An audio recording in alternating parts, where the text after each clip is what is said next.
तो चलो आज हम देखते हैं ज्योग्राफी के फर्स्ट चैप्टर को, रिसोर्स एंड डेवलपमेंट।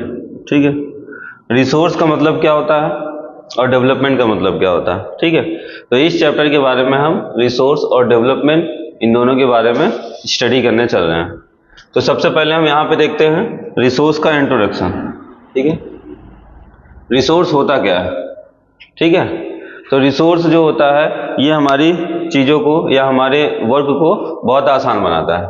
ठीक है, तो हम देखते हैं everything available in our environment which can be use for satisfy our need is called as resource. Resource क्या होता है? एवरीथिंग। एवरीथिंग का मतलब हर एक चीज़। ठीक है, हर एक चीज़ जो हमारे यूज़ के लिए और हमारे यूज़ के साथ साथ उसको क्या करता है, काफ़ी सेटिस्फाई बनाता है। मतलब कि रिसोर्स जो होता है हमारे लिए बहुत ही आसान तरीकों में किसी भी वर्क को आसान तरीकों में करता है, या फिर हमारे नीड के लिए, हमारी ज़रूरत के लिए बहुत ज़्यादा ही क्या होता है, ये इम्पोर्टेंट होता है। ठीक है, वो क्या कहलाता है? रिसोर्स कहलाता है। ठीक, अब रिसोर्स में हम देख सकते हैं बहुत सारी चीज़ें हैं। ठीक, तो रिसोर्स में सबसे पहले हम देखते हैं यहाँ पे एग्जाम्पल में, तो यहाँ देखते हैं सॉइल। सॉइल जो है एक प्रकार का रिसोर्स है जो हमारे लिए काफ़ी यूजफुल है। साथ ही साथ सॉइल के अलावा हम देखते हैं एयर।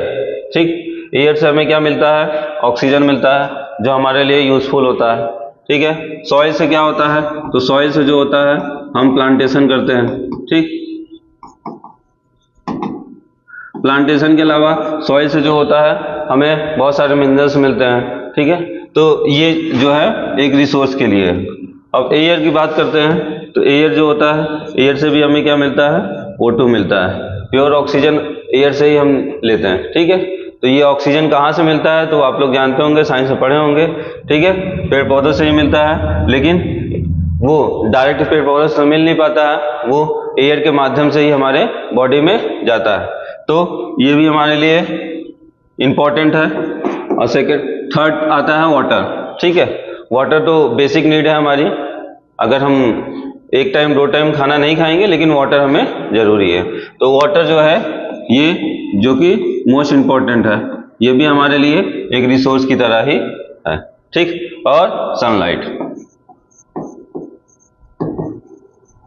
सनलाइट में हीट एनर्जी होती है, सोलर एनर्जी होती है, जिससे हम इलेक्ट्रिसिटी वगैरह जनरेट कर सकते हैं। तो ये भी हमारे लिए क्या है? काफ़ी यूजफुल है, क्योंकि इसी के थ्रू क्या होता है, प्लांट वगैरह डेवलप होते हैं और हमें फूड प्रोवाइड होता है और ऑक्सीजन हमें मिल पाता है। तो इसकी कुछ कंडीशंस हैं, उसको हम देखते हैं। तो कंडीशन में सबसे पहले आता है टेक्नोलॉजिकल एसिबल। ठीक, सेकंड क्या आता है? इकोनॉमिकली, और थर्ड आता है कल्चर। ठीक, टेक्नोलॉजिकली अगर देखा जाए तो टेक्नोलॉजिकली सबसे पहले हम स्टडी करते हैं टेक्नोलॉजिकल क्या है। टेक्नोलॉजिकल मतलब है जो हमारे लिए टेक्नोलॉजी के रूप में मिले, वो टेक्नोलॉजिकली होता है। ठीक, सेकंड यहाँ पे जो था हम देखें इकोनॉमिकली। इकोनॉमिकली मतलब आर्थिक रूप से, आर्थिक रूप से जो हमारे लिए, हमारे विकास के लिए उपयोगी होता है, वो इकोनॉमिकली होता है। और थर्ड होता है कल्चरली। यहाँ पे हम देख सकते हैं इमेज। ठीक, कल्चरली का मतलब ऐसा है कि कल्चर में जो हमें उपयोगी होता है और हमें उपयोगी के साथ साथ हमें कोई नुकसान न पहुंचाए, वो जो होता है कल्चर के लिए। आगे हम देखते हैं इंट्रोडक्शन में ही, the process of transformation of thing available in our environment involve. हमारे इन्वायरमेंट में कुछ बहुत सारी ऐसी चीज़ें हैं जो अवेलेबल हैं। ठीक, और उसके ट्रांसफॉर्मेशन से हमें काफ़ी ज़्यादा यूजफुल होता है। ठीक है, फॉर एग्जांपल में हम देखते हैं यहाँ पे, तो यहाँ पे हर जगह क्या दिख रहा है? खेती दिख रही है। ठीक है, मतलब यहाँ पे हर जगह हरियाली दिखाई दे रही है, और देख सकते हैं। तो ये जो है हमारे लिए काफ़ी इम्पोर्टेंट है। अगर हम देखें तो ये एक दूसरे से इंटरडिपेंडेंट है। ठीक है, एक दूसरे से इंटरडिपेंडेंट होने का मतलब ये है कि एक दूसरे से जुड़े हुए हैं। इनका जो रिलेशनशिप है वो नेचर को हम देख सकते हैं यहाँ पे। साथ ही साथ सेकंड है टेक्नोलॉजी। टेक्नोलॉजी को हम देखते हैं तो हमारी तकनीक जो है हमारे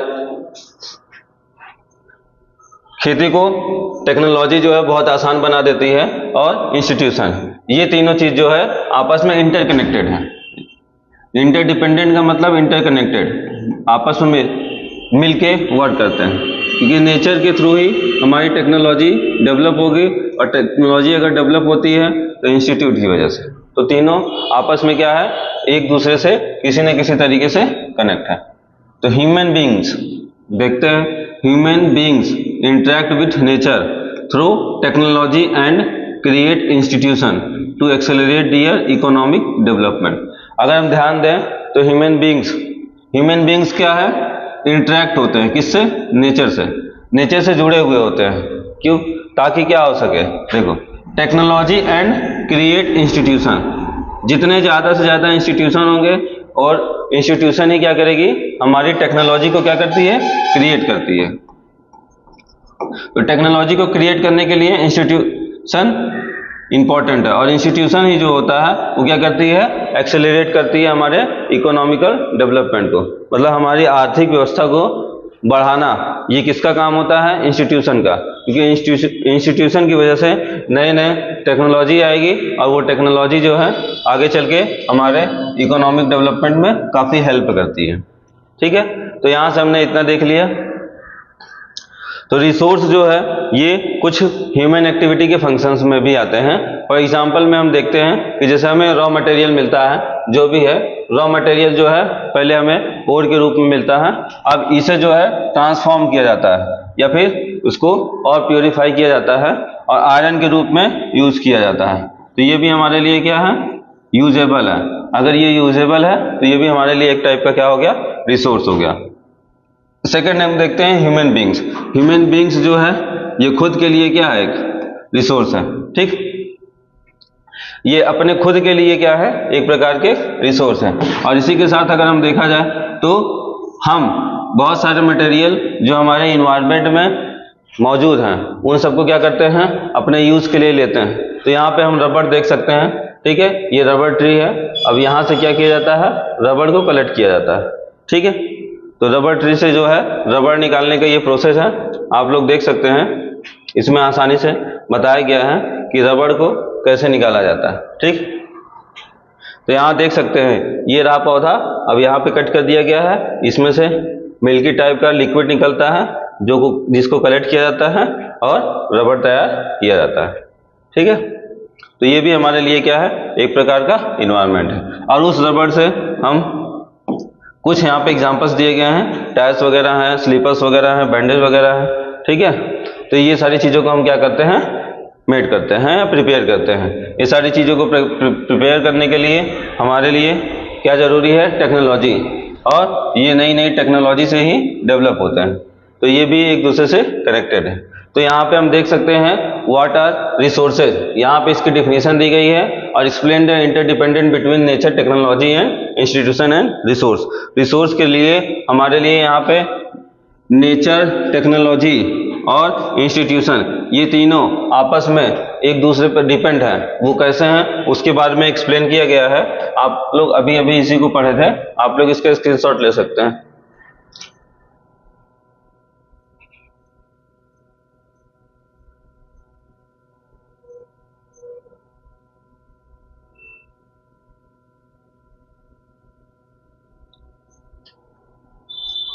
तो आगे हम देखते हैं रिसोर्स की क्लासिफिकेशन के बारे में। ये मोस्ट इंपॉर्टेंट टॉपिक है, जहां से एग्जाम में जरूर पूछा जाता है, मोस्ट इंपॉर्टेंट टॉपिक है। ठीक है, क्लासिफिकेशन ऑफ रिसोर्सेज का क्लासिफिकेशन। अब जितने भी हमारे जितने टाइप के भी रिसोर्स है उसका क्लासिफिकेशन किया गया है, तो उसके क्लासिफिकेशन कितने पार्ट में किया गया है उसके बारे में हम देखते हैं। तो ये मेनली जो होता है 4 पार्ट में इसको डिवाइड किया गया है। सबसे पहले आता है ओरिजिन, ठीक है, जिसमें जो है सेकंड आता है एग्जॉस्टिबिलिटी, ठीक, और थर्ड हमारा जो है इसमें फर्स्ट ओरिजिन हो गया, सेकंड एग्जॉस्टिबिलिटी हो गया, थर्ड हो गया ओनरशिप, एंड फोर्थ हो गया स्टेटस ऑफ डेवलपमेंट। फोर्थ क्या हो गया, स्टेटस ऑफ डेवलपमेंट। अब हम देखते हैं ओरिजिन 2 टाइप के होते हैं, एक बायोटिक होता है और सेकंड क्या होता है, एबायोटिक। ठीक, अब बायोटिक के बारे में हम देख लेते हैं। तो बायोटिक रिसोर्स क्या है, अब टाइप ऑफ रिसोर्स में ओरिजिन को हम देखते हैं तो ओरिजिन दो टाइप के होते हैं, एक बायोटिक होता है, एक एबायोटिक होता है। अब हम बायोटिक रिसोर्स के बारे में देखते हैं तो बायोटिक रिसोर्स है क्या। तो बायोटिक रिसोर्स मतलब जितने भी लिविंग थिंग होती है। फॉर एग्जाम्पल यहाँ हम देखते हैं these are obtain from biosphere and have life such as, जो हमारे बायोस्फीयर से मिलती है हमें और जिनके पास लाइफ होती है, ठीक, ये हमारे क्या होते हैं, बायोटिक होते हैं। जैसे कि हम एग्जाम्पल में देखते हैं ह्यूमन बींग्स, ठीक, ह्यूमन बींग्स क्या है, एक टाइप के रिसोर्स हैं। अब रिसोर्स का मतलब ये है कि ह्यूमन बींग्स भी क्या हो जाएंगे, हमारे बायोटिक रिसोर्स के अंतर्गत आ जाते हैं। सेकंड हम देखते हैं बायोटिक में जितने भी बायोस्फेरिक हैं, बायोस्फेरिक मतलब वही हम लिविंग थिंग को देख सकते हैं, जो लिविंग थिंग में आते हैं या लिविंग एरिया में आते हैं, बायोस्फीयर एरिया में आते हैं, वो हमारे सारे क्या हैं, बायोटिक हैं, ठीक। सेकंड हम देखते हैं एबायोटिक के बारे में। तो एबायोटिक है क्या, तो अबायोटिक रिसोर्स होता क्या है, तो all those things which are composed of non living thing are called as abiotic resource. Simple सा है बायोटिक और एबायोटिक में। बायोटिक जो होता है वो लिविंग होता है और एबायोटिक जो होता है वो नॉन लिविंग होता है। अब नॉन लिविंग में हम लोग जानते ही हैं, नॉन लिविंग में जैसे कि हम एग्जांपल देखते हैं यहाँ पे रॉक्स वगैरह हो गए। रॉक्स क्या है, नॉन लिविंग में आते हैं। बाकी जितने भी मटेरियल जो नॉन लिविंग में आते हैं, जैसे कि हम रॉक्स देख सकते हैं तो रॉक्स क्या है, नॉन लिविंग में आता है। मेटल देख सकते हैं तो मेटल भी क्या है, हमारा नॉन लिविंग में आता है। रॉक्स हुआ, मेटल हुआ, ये सब क्या है, हमारे एबायोटिक रिसोर्स में आते हैं। अब हम देखते हैं एग्जॉस्टिबिलिटी। एग्जॉस्टिबिलिटी भी जो है हम देखते हैं तो इसके भी कुछ टाइप्स है, जैसे कि रिन्यूएबल और नॉन रिन्यूएबल, ये भी दो टाइप के होते हैं। सबसे पहले हम देखते हैं इसमें रिन्यूएबल रिसोर्स। क्या देखते हैं, रिन्यूएबल रिसोर्सेज। अब रिन्यूएबल रिसोर्सेज में फर्स्टली हम देखेंगे यहाँ पे, तो रिन्यूएबल रिसोर्स क्या होता है, the resource which can be renewed और reproduce by physical, chemical and mechanical process. अब हम अगर देखें तो ऐसा कोई मटेरियल या कोई भी ऑब्जेक्ट जिसको हम क्या कर सकते हैं, फिजिकली मेथड से या केमिकली मेथड से या फिर किसी मैकेनिकल प्रोसेस से, इसको हम क्या कर सकते हैं, रीजनरेट कर सकते हैं। क्या किया जा सकता है इसको, रीजनरेट। रीजनरेट का मतलब है फिर से तैयार किया जा सकता है, ठीक है। कौन से प्रोसेस से, फिजिकल प्रोसेस से अगर हम पुनः इसको स्टार्ट कर दें, या केमिकली प्रोसेस से या फिर मैकेनिकल प्रोसेस से, तो ये जो होते हैं ये रिन्यूएबल रिसोर्स होते हैं, ठीक है। कौन से रिसोर्स होते हैं, रिन्यूएबल रिसोर्स होते हैं। अब जैसे कि हम देखते हैं सोलर एंड विंड एनर्जी, ठीक, solar energy and wind energy. तो सोलर एनर्जी को हम जानते हैं कि सोलर एनर्जी क्या है, सोलर पैनल लगा के सनलाइट को क्या करते हैं हम, सनलाइट को, यहाँ से सोलर पैनल के बारे में थोड़ा जान लेते हैं। तो सोलर पैनल में होता क्या है, सनलाइट जो होती है ये आती है और यहाँ पे सनलाइट जो होती है कन्वर्ट होती है। तो सनलाइट किस में कन्वर्ट होती है, यहाँ पे इलेक्ट्रिसिटी में। तो यहाँ पे एक एनर्जी जो है सेकेंड फॉर्म की एनर्जी में कन्वर्ट हो रही है। तो ये जो है क्या है, एक एनर्जी को हम क्या कर रहे हैं, किसी दूसरे फॉर्म में कन्वर्ट कर रहे हैं। तो ये ऐसा रिसोर्स होता है जिसको हम क्या कर सकते हैं, किसी एक से किसी दूसरे में कन्वर्ट कर सकते हैं और यूज कर सकते हैं। और इसको हम बार बार रिन्यूएबल का मतलब यही है, पुनः से पुनः यूज किया जा सकता है, ठीक है। सेकंड इसी में विंड एनर्जी भी है, सेम एज विंड एनर्जी से भी इलेक्ट्रिसिटी जनरेट की जाती है और सोलर एनर्जी से भी इलेक्ट्रिसिटी जनरेट की जाती है। सेकंड हम देखते हैं वाटर, ठीक, रिन्यूएबल रिसोर्स में आता है। वाटर भी जो है हमारा रिन्यूएबल रिसोर्स है, इसको रीयूज किया जा सकता है, इसलिए ये रिन्यूएबल रिसोर्स है। एंड लास्ट है हमारा forest and wildlife resource. तो फॉरेस्ट में है, पेड़ पौधों को हम काटते भी है तो उसको फिर से लगा के हम पेड़ पौधों को फिर से उगाया जा सकता है। तो ये भी जो है हमारा क्या है, रिन्यूएबल रिसोर्स। अब हम इससे क्लासिफिकेशन के बारे में भी देख लेते हैं। रिन्यूएबल रिसोर्स जो होता है ये भी जो है डिवाइड है कुछ फॉर्म में। तो यहाँ पे सबसे पहले इसका देखते हैं रिन्यूएबल रिसोर्स का कंटिन्यूस टू फ्लो, ठीक, कंटिन्यू एंड फ्लो। तो कंटिन्यूस क्या होता है और फ्लो क्या होता है, इन दोनों की मीनिंग तो हम जानते हैं। कंटिन्यूस जो होता है जो हमें लगातार मिल रहा हो, ठीक है, क्या होता है, ये जो होता है हमें कंटिन्यू मिलता रहता है। जैसे कि हमारा ये एयर, विंड, ठीक है, तो विंड एनर्जी जो है, विंड से जो हम इलेक्ट्रिसिटी जनरेट करते हैं, ठीक है, तो इलेक्ट्रिसिटी जो जनरेट करते हैं वो कंटिन्यू हमें विंड से मिलता रहता है, क्योंकि विंड जो है ये कभी ना खत्म होने वाली एनर्जी है, जिससे हम क्या कर सकते हैं, हमेशा इलेक्ट्रिसिटी जनरेट कर सकते हैं। यहाँ पे वाटर है, वाटर से अगर हम जानते हैं तो वाटर में हाइड्रो इलेक्ट्रिसिटी आप लोग पढ़े होंगे, तो हाइड्रो इलेक्ट्रिसिटी में देखे होंगे, तो हाइड्रो इलेक्ट्रिसिटी क्या है, वाटर के फ्लो से इलेक्ट्रिसिटी को जनरेट करना, तो ये ही जो होता है, तो ये भी क्या है हमारा जो कंटिन्यू हमें प्रोवाइड होता रहता है, ठीक है। सेकंड देखते हैं बायोलॉजिकल, ठीक है, रिन्यूएबल रिसोर्स जो होता है वो बायोलॉजिकल भी हमारे लिए क्या है, इंपॉर्टेंट है। बायोलॉजिकल अगर देखा जाए तो यहाँ पे फॉरेस्ट होता है और वाइल्ड लाइफ होता है, जो कि क्या है हमारा रिन्यूएबल रिसोर्स, ठीक है। अब हम आते हैं आगे, एग्जॉस्टिबिलिटी हमारी कंप्लीट हो गई है, अब हम देखते हैं नॉन रिन्यूएबल रिसोर्स। इसमें रिन्यूएबल रिसोर्स हो गया है, अब सेकंड देखते हैं non renewable resource. Non renewable resource होता क्या है, तो नॉन रिन्यूएबल रिसोर्स ऐसा रिसोर्स होता है जो क्या होता है, बहुत जल्द ही जल्द क्या हो, खत्म हो जाए और हमें दोबारा ना मिल पाए, तो ऐसे रिसोर्स को हम क्या कहते हैं, नॉन रिन्यूएबल रिसोर्स कहते हैं, जिसको हम रीजनरेट या दोबारा से बनाया नहीं जा सकता, ठीक। These occur over a very long geological time. ये होता क्या है, जियोलॉजिकल वे में बहुत लंबे समय में तैयार होता है, ठीक है। अगर इसको हम यूज करते हैं बहुत ज्यादा मात्रा में तो ये बहुत आसानी से समाप्त हो जाएगा, अगर ये खत्म हो जाता है तो हमारे लिए क्या होगा, ये बहुत ही ज्यादा हार्मफुल होगा कि हम इसे फिर से बना सके, या बहुत ही ज्यादा कठिनाई होगी। तो नॉन रिन्यूएबल रिसोर्स को हम देखते हैं यहाँ पे, जैसे कि जियोलॉजिकल में हम मिनरल्स देख लेते हैं और फॉसिल फ्यूल्स देख लेते हैं। मिनरल्स को अगर देखा जाए तो बहुत सारे मिनरल्स हैं, ठीक, जो हमें क्या होगा, बहुत लंबे समय पर ही मिल पाएंगे, क्योंकि हम जानते हैं कि मिनरल्स और फॉसिल फ्यूल ये जो होते हैं कई लाखों करोड़ों साल बाद हमें क्या होते हैं, तैयार होकर के मिलते हैं, वो भी अर्थ के अंदर किसी न किसी केमिकल रिएक्शन के थ्रू, जो कि हम ह्यूमन बींग्स के द्वारा करा पाना बहुत ही मुश्किल है, और इसे प्रिपेयर होने में कई करोड़ों साल या कई लाखों साल लग जाते हैं। तो ह्यूमन बींग्स को इतने समय तक इस चीज को तैयार कर पाना बहुत ही ज्यादा मुश्किल है, इसलिए ये क्या होता है, नॉन रिन्यूएबल रिसोर्सेज होता है, ठीक। This resource take millions of year are there formation. इनके फॉर्मेशन के लिए बहुत सारे ईयर लगते हैं, तो मैंने बता दिया था। अब यहाँ पे देखते हैं कुछ ऐसे रिसोर्स हैं, ठीक है, जैसे कि इसको हम रिसाइकल कर सकते हैं। रिसाइकल होता क्या है, रिसाइकल का मतलब होता है यूज करो, ठीक, और अगेन यूज करो, ठीक है। अगेन यूज करने के लिए क्या करना पड़ेगा, उसे रिसाइकल करना पड़ेगा। रिसाइकल का मतलब है कि किसी ऑब्जेक्ट को हम क्या कर सकते हैं, यूज करने के बाद उसको फेंक कर उसको क्या कर सकते हैं, किसी दूसरे ऑब्जेक्ट में ट्रांसफॉर्म कर सकते हैं, ठीक है। तो क्वालिटी तो वो नहीं रहेगी, बट उसे हम यूज कर सकते हैं किसी न किसी दूसरे फॉर्म में, तो वो जो होता है use and use, again use, यही होता है रिसाइकल। तो हम देखते हैं जैसे कि मेटल है, यहाँ पे मेटल को जो है हम रिसाइकल करके फिर से हम तैयार कर सकते हैं, ठीक है।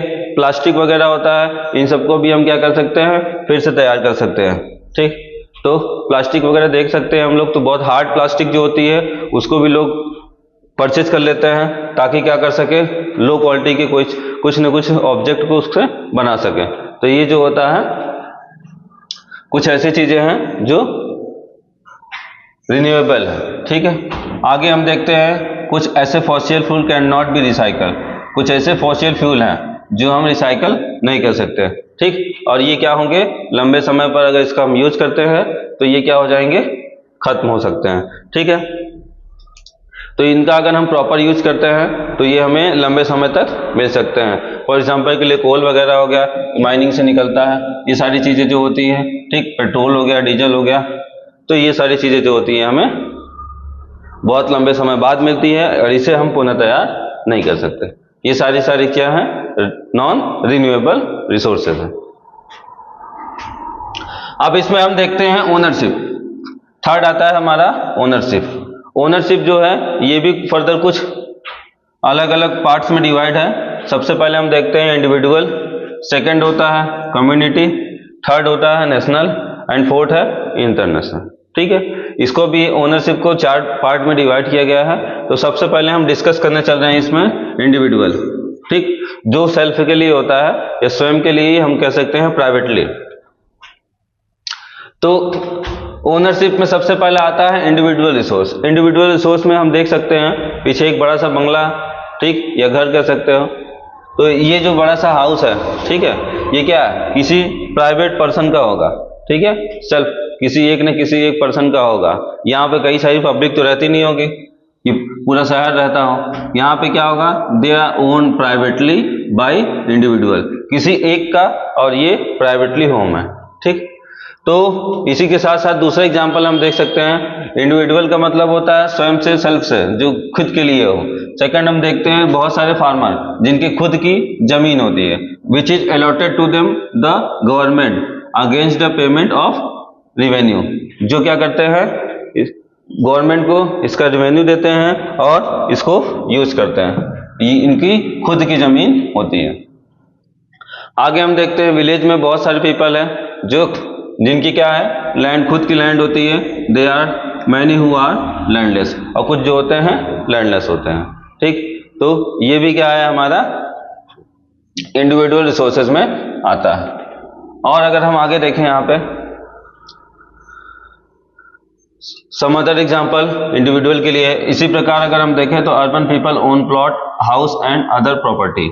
अर्बन पीपल भी जो है, जो शहरों में लोग रहते हैं, वो भी क्या करते हैं, बहुत सारे प्लॉट को खरीदते हैं, हाउसेस को खरीदते हैं, या फिर प्रॉपर्टी को खरीदते हैं। तो ये सारी चीजें जो होती है, ये क्या है, उनकी खुद की होती है, जो क्या होता है, हमारा इंडिविजुअल रिसोर्स में आता है। सम अदर एग्जाम्पल अगर हम देखें तो यहाँ पे अगर हम देख सकते हैं प्लांटेशन।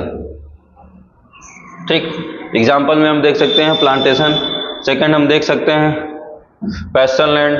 ठीक है, जो ऐसी जमीन जहाँ पे खेती वगैरह नहीं की जाती है, जिसको बंजर जमीन भी कह सकते हैं हम। ठीक, अगर नेक्स्ट देखते हैं पॉन्ड्स। ठीक है, ये इंडिविजुअल रिसोर्स होता है। आगे देखते हैं वेल्स।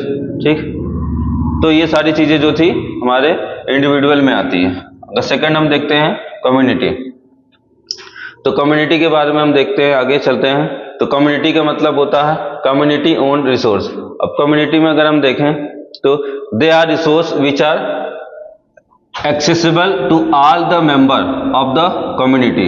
कम्युनिटी का मतलब होता है एक ग्रुप। ठीक, जो हमारे आसपास कई लोग रहते हैं, तो एक कम्युनिटी है, एक समुदाय है।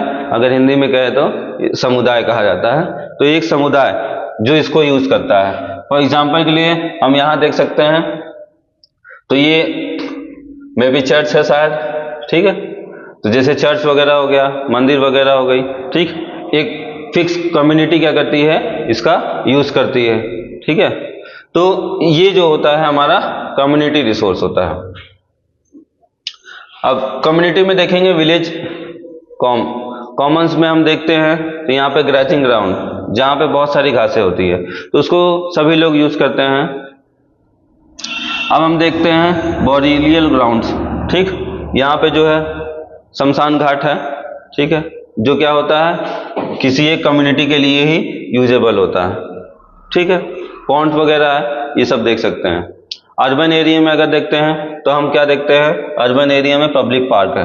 पब्लिक पार्क जो होता है वो कम्युनिटी के लिए होता है, मतलब कई सारे लोग उसको आ सकते हैं, प्राइवेटली नहीं होता कि कोई एक किसी खुद का किसी एक पर्सन का पार्क हो और पूरा पार्क जो है वो यूज करे। तो ऐसा नहीं है, पब्लिक पार्क जो होता है वो सभी के लिए होता है। ये भी हमारा कम्युनिटी में आता है। इसके अलावा और एग्जाम्पल्स हैं, जैसे कि हम देख सकते हैं पिकनिक स्पॉट। ठीक है, और प्ले ग्राउंड देख सकते हैं। ये सारी चीजें क्या है, हमारी कम्युनिटी रिसोर्स है। थर्ड हम आते हैं नेशनल रिसोर्स में। सबसे पहले हम देखते हैं, तो यहाँ पे technically all the resource belong to the nation. ठीक, हमारे राष्ट्र के लिए जितने भी अलग अलग प्रकार के अगर देखा जाए तो रिसोर्स हैं, वो सब के सब क्या हैं, इसी के अंतर्गत आ जाते हैं नेशनल रिसोर्स के अंदर। ठीक है, इसके अंदर अगर हम देखें तो कोई एक स्पेसिफिक कंट्री, जैसे कि देखते हैं the country has legal powers to acquire even private property for public good. ठीक, ऐसी प्रॉपर्टी जो प्राइवेटली हो और उसे पब्लिक के लिए दे दिया जाए। ठीक है, वो नेशनल रिसोर्स में आ जाता है। जैसे कि हम देख सकते हैं यहाँ पे कुछ एग्जांपल्स हैं जो कि पूरे राष्ट्र के लिए उपयोगी होते हैं। जैसे कि हमारा रोड्स, ठीक है, तो रोड पे हर एक व्यक्ति, चाहे वो बहुत गरीब हो, चाहे वो बहुत अमीर हो, चाहे जिस प्रकार का इंसान हो, वो क्या करता है, रोड को यूज करता है।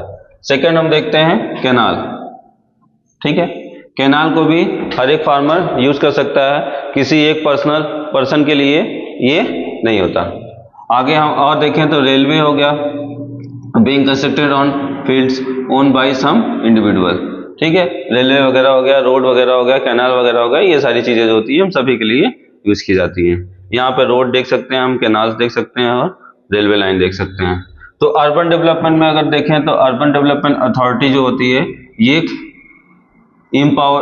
Empowered by the government to acquire land, ऐसी जमीन जो गवर्नमेंट के हिस्से में आती है, ठीक है, या फिर हम कह सकते हैं वो गवर्नमेंट की होती है, ऐसी जगहों पे ये सारी चीजें की जाती है, या फिर पब्लिक प्रॉपर्टी को परचेज करके इसे बनाया जाता है। तो नेशनल रिसोर्स में हम मिनरल्स को भी देखते हैं। जो मिनरल्स होते हैं ये भी जो होते हैं माइनिंग के दौरान जो हमें मिलते हैं, ये सारी माइनिंग यहाँ पे दिखाई गई है। तो माइनिंग के दौरान जो हमें मिलता है, जो भी और वो जो होता है, जितने भी मिनरल्स होते हैं वो हमें क्या होते हैं, वो भी हमारे लिए नेशनल रिसोर्सेज होते हैं, ठीक। तो देखते हैं जैसे कि मिनरल हो गया, वाटर हो गया, उसके साथ साथ फॉरेस्ट हो गया, वाइल्ड लाइफ हो गया, land whiting the political boundaries, ये सारी चीजें, ठीक। तो ये सारी चीजें जो है इसके लिए इंपॉर्टेंट है, नेशनल रिसोर्स। आगे हम देखते हैं वाटर रिसोर्स। वाटर रिसोर्स में जैसे कि हम देख सकते हैं, तो यहाँ पे एग्जांपल दिया गया है, एक बड़ा सा समुद्र या बड़ा सी नदी है, ठीक है। तो हम देख सकते हैं रिवर्स वगैरह जो है ये भी क्या है, हमारे लिए नेशनल रिसोर्स के अंदर आते हैं। और फॉरेस्ट हो गया जो कि सभी के लिए यूजफुल होता है, तो ये सारी चीजें जो है नेशनल हो गया।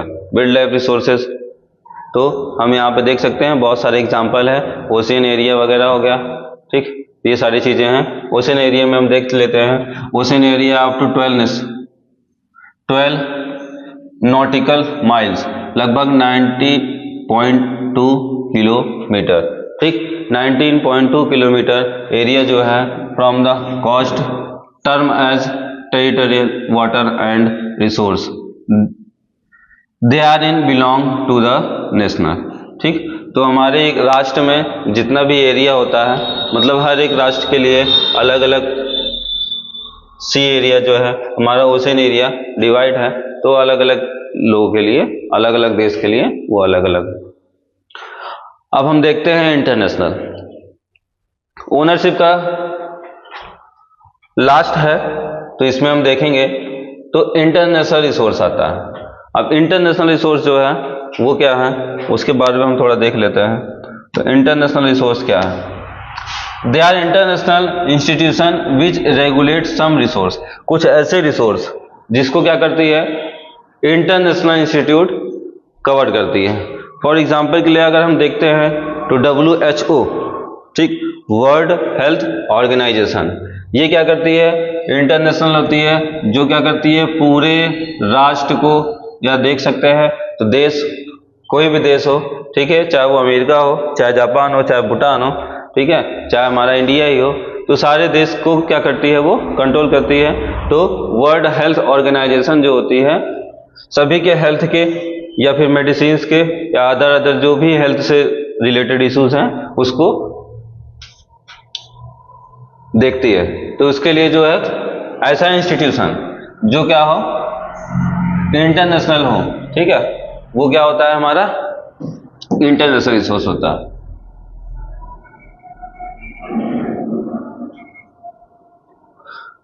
अगर हम देखें यहाँ पे तो ओशन से, जो हमारा समुद्र है, वहां से beyond 200 kilometre of the exclusive economic zone belong to the open ocean.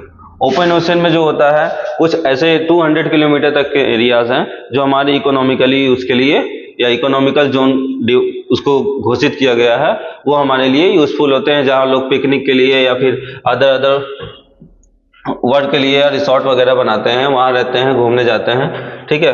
तो इन सब के लिए है, जिससे क्या होता है थोड़ा इकोनॉमिक डेवलप हो जाता है, ठीक है। तो ये होता है हमारा इंटरनेशनल। अगर देखा जाए तो कुछ ऐसी चीजें हैं जो इंडिविजुअल कंट्री जो यूज करती है, ठीक है। जैसे कि हम देख सकते हैं यहाँ पे इंटरनेशनल इंस्टीट्यूट यूज करें, यहाँ पे दिया गया है बहुत बड़ा पहाड़, ठीक है। अब इसको देख सकते हैं यहाँ पे, ये जो है किसी इंडिविजुअल कंट्री के लिए यूटिलाइज किया हुआ है विदाउट कंस्क्योर, ठीक है।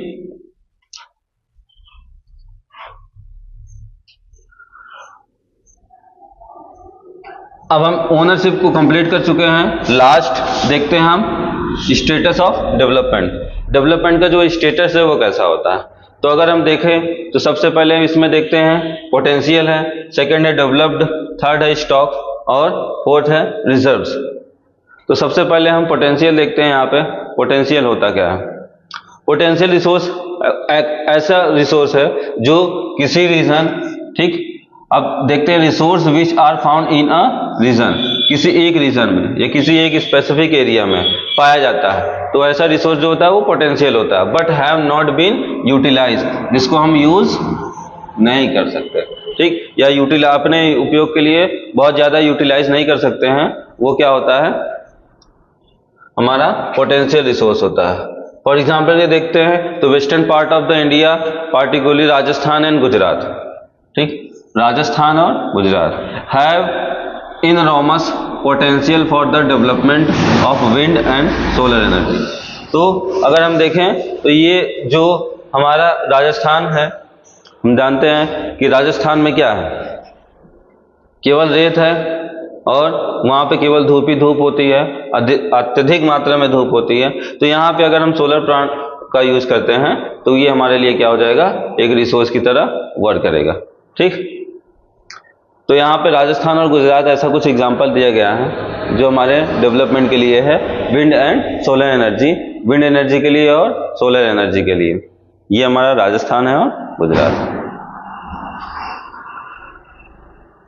लेकिन हम क्या कर सकते हैं इसको, but so far this have not been developed properly, इसे हम प्रॉपरली डेवलप नहीं कर सकते हैं। इस वजह से ये लैंड जो है हमारे लिए क्या है, अनयूजफुल है। सेकंड हम देखते हैं डेवलप्ड। अब डेवलप्ड रिसोर्स ऐसा रिसोर्स होता है जो कि क्या हो, काफी ज्यादा डेवलप हो, जैसे कि resource which are survive and their quality and quantity have been determined for utilisation. अब इसमें ऐसी चीजें हैं डेवलप्ड रिसोर्स जो अपनी क्वालिटी और क्वांटिटी के हिसाब से हम क्या कर सकते हैं, यूटिलाइज कर सकते हैं, इसका उपयोग हम आसानी से कर सकते हैं। तो वो जो होता है हमारे लिए डेवलप्ड रिसोर्स होता है। The development of the resource depend on technology and level of their feasibility, ठीक। तो यहाँ अगर हम देखें तो ये टेक्नोलॉजी पे डिपेंड करती है मोस्टली, कि टेक्नोलॉजी जितनी अच्छी होगी हम ऐसे अनयूजफुल चीजों को भी क्या कर सकते हैं, यूज कर सकते हैं। तो इसमें जो होता है वो हमारे लिए डेवलप में आ जाता है। आगे हम देखते हैं स्टॉक। तो स्टॉक रिसोर्स क्या है, स्टॉक का मतलब ही समझ रहे होगे, जो क्या हो हमारे लिए बहुत ज्यादा मात्रा में हो। तो हम देखते हैं material in the environment which have the potential to satisfy human needs. हमारे इन्वायरमेंट में बहुत सारी ऐसी चीजें हैं जो क्या है ह्यूमन बींग्स के लिए या ह्यूमन बींग्स की नीड के लिए सेटिस्फाई है, ठीक। तो अगर हम देखते हैं यहाँ पे तो कुछ एग्जाम्पल दिए गए हैं, ठीक है, स्टॉक रिसोर्स के। लेकिन human beings do not have the appropriate technology to access these are include among stock. बहुत सारे स्टॉक हैं लेकिन ह्यूमन बींग्स क्या कर सकता है, इसको किसी भी टेक्नोलॉजी से यूज नहीं कर सकता, ठीक है। अब किसी भी टेक्नोलॉजी से यूज ना करने का मतलब है कि उसको हम क्या कर सकते हैं, किसी न किसी यूज में बिल्कुल भी नहीं ला सकते। जैसे कि फॉर एग्जांपल के लिए water is a compound of the two inflammable gas, ठीक। तो इसको हम जानते हैं जो वाटर है हमारा वो H2O से मिलकर बनता है। H जो हाइड्रोजन गैस है हमारा, O जो ऑक्सीजन गैस है हमारा, ठीक है। हाइड्रोजन और ऑक्सीजन यहाँ दिया गया है, दो गैसों का ये क्या है, हाइड्रोजन और ऑक्सीजन का कंपाउंड है, which can be use as rich source of energy, जिसे हम क्या कर सकते हैं, बहुत ही ज्यादा रिच सोर्स में एनर्जी के लिए यूज कर सकते हैं, ठीक। But we do not have the required technology know to use them for this purpose, लेकिन हम किसी भी टेक्नोलॉजी का यूज करके पुनः क्या कर सकते हैं, इनको बना नहीं सकते हैं। तो ये भी क्या होगा, हमारा स्टॉक रिसोर्स हो गया, लेकिन हम इसको यूज नहीं कर सकते हैं, ठीक। Hence it can be considered as a stock, ये हमारे स्टॉक के लिए जाना जाता है। और लास्ट आता है रिजर्व्स।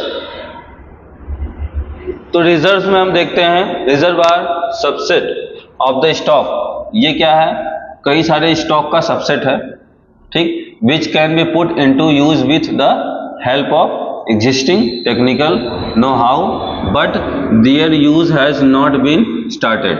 जो हमारे इन्वायरमेंट पे बहुत ज़्यादा मात्रा में स्टॉक पे रखा हुआ है, लेकिन हम इसको यूज नहीं कर रहे हैं, ना ही इसका यूज अभी तक स्टार्ट हो पाया। तो ऐसा जो है होता है रिजर्व। रिजर्व का मतलब भी जानते हो, जो कि रखा हुआ हो, ठीक है, रिजर्व करके रखा हुआ हो, जिसका यूज कोई ना कर रहा हो। तो ऐसी कुछ चीजें भी हैं जिनका यूज हम बिल्कुल भी नहीं करते हैं, और ना ही इसका यूज हम फ्यूचर में करेंगे, ऐसी कोई संभावना भी नहीं है, क्योंकि ये हमारे लिए अभी है तो बहुत मात्रा में, लेकिन अनयूजफुल है। यहाँ पे हम देख सकते हैं हॉट वाटर को, ठीक, वोल्केनो को। अगर हम देखें तो river water can be use for generating hydro electric power city, इसको अभी अभी हमने बताया था। तो रिवर के जो वाटर होते हैं, इसको हम हाइड्रो इलेक्ट्रिसिटी पावर के लिए यूज कर सकते हैं, but presently it is being utilise only a limited extent, लेकिन इसको हम क्या कर रहे हैं, केवल लिमिटेड चीजों के लिए ही यूज कर रहे हैं, ताकि क्या हो सके, इसको हम बड़े बड़े डैम बनाते हैं, ताकि वाटर जो होता है हम रिजर्व करके रख सकते हैं। लेकिन हर डैम पे जो है हाइड्रो इलेक्ट्रिसिटी जनरेट नहीं की जा सकती। तो this the water in the dams forest etc reserve which can be use in the future, लेकिन इसको हम फ्यूचर में कभी ना कभी यूज करेंगे। तो what basis can be classify the resource, ये क्वेश्चन है, आप लोग इसका आंसर देख सकते हैं और इसका स्क्रीनशॉट ले लीजिए। कुछ क्वेश्चंस हैं यहाँ पे। अब डेवलपमेंट ऑफ रिसोर्स में हम देखते हैं, resource are vital for human survive as well as for maintaining the quality of life. तो रिसोर्स को हम ह्यूमन बींग्स के लिए यूज कर सकते हैं, जो क्या करता है, मेंटेन करता है ह्यूमन बींग्स की लाइफ को, अलग अलग इनके रिसोर्सेज को मेंटेन करता है। हमारी जो लाइफ की क्वालिटी है उसको और बेटर बनाने के लिए हम अलग अलग रिसोर्स को यूज करते हैं, ठीक। It was believe that resource are free gift of nature. तो हम देख सकते हैं जो हमारा रिसोर्स है, जो हमें नेचुरली मिलता है, वो जो है नेचर के द्वारा दिया गया हमारे लिए एक प्रकार का गिफ्ट है, जो हमें फ्रीली मिला हुआ है। तो इसका हम प्रॉपर वे में यूज करें तो ये हमारे लिए बहुत ही बेटर होगा। तो यहाँ पे कुछ और दिया गया है, जैसे कि देखते हैं हम रिसोर्स में, as a result human beings use them indiscriminately and this has lead to the following major problems। Human beings तो हमारे नेचुरल रिसोर्स को कई तरह से यूज करता है, ठीक, यूज तो कई तरह से करता है, बट इसके यूज करने का जो तरीका होता है वो थोड़ा डिफरेंट है, जिसकी वजह से क्या हो रहा है, नेचर को काफ़ी सारा नुकसान हो रहा है, ठीक। हम क्या कर रहे हैं, अपने फायदे के लिए या अपने यूजफुल थिंग के लिए रिसोर्स को क्या करते हैं, नेचुरल रिसोर्स को हम डैमेज कर रहे हैं, जो कि हम देख सकते हैं, जिससे जंगलों में आग लग जाती है, ठीक है, या फिर बहुत सारी चीज़ें होती हैं जिसे हम क्या करते हैं, किसी भी फॉरेस्ट को बहुत बुरी तरीके से नुकसान पहुंचा रहे हैं।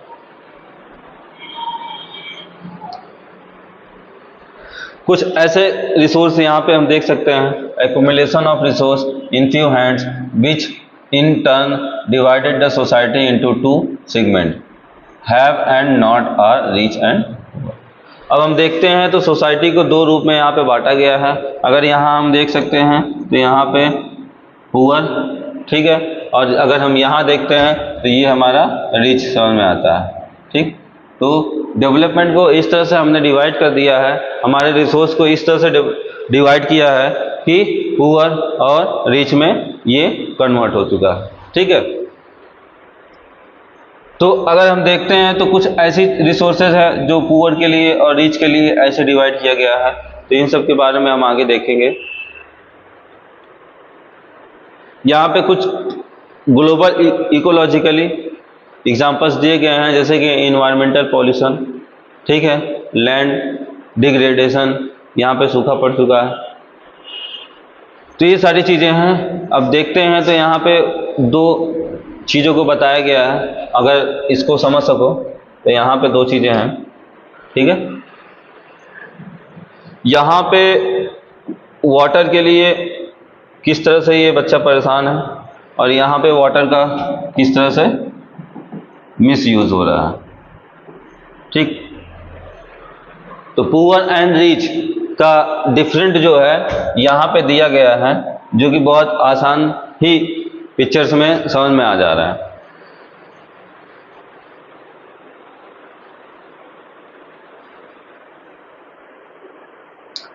तो हम देख सकते हैं next, resource of planning is essential for sustainable existing of all form of life.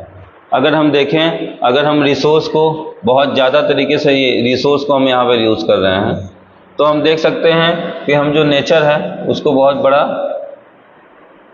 नुकसान पहुँचा रहे हैं। इस प्रकार से हमारा नेचर होना किस तरह सही है और किस तरह से हो गया है, तो हम अपने लाइफ को क्या कर रहे हैं, बहुत ही ज़्यादा सस्टेनेबल कर रहे हैं। ठीक, जो कि हमारे लिए क्या है, बहुत ही नुकसानदायक है।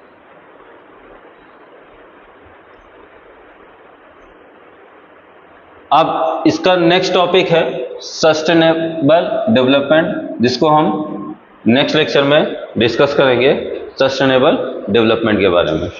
ठीक है।